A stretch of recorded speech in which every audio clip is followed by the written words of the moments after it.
ඒ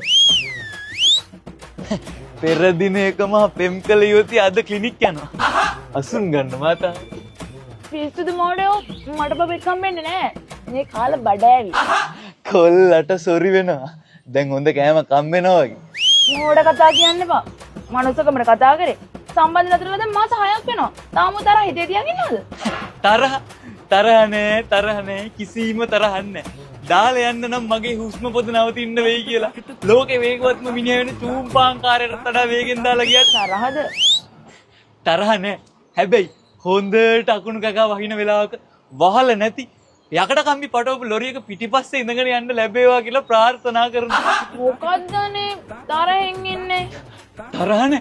හොඳට හිටපු මට trust issues, mental health problems, depression, depression, anxiety වගේ ලෙඩ ඉතුරු කරලා ගියාට තරහද? තරහ නෑ.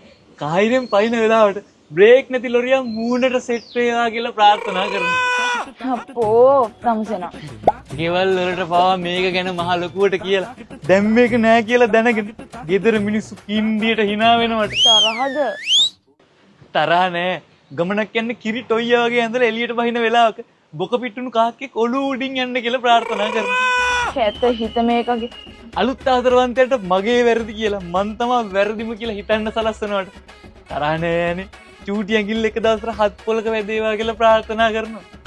අපෝ තමුසෙනා මම දුෂ්ටෙක්. හොඳ වෙලාවට මං දාලා ගියේ. මේ මාසෙ මම මගේ අවුරුද්ද ඇනිවර්සරි එක සම්බන්ධනවා. තමුසෙ හොල් ඉන්නවා. අම්මට හුඩු දාලා ගිහින් මාසයි ලව්වකට අවුරුද්දයි. තේරුම් ගත්තා. මොකද්ද? නිතරම කැලේ කපලා තියෙන්නේ. වෙන කොහියක් කේන වගා කරන්නේ.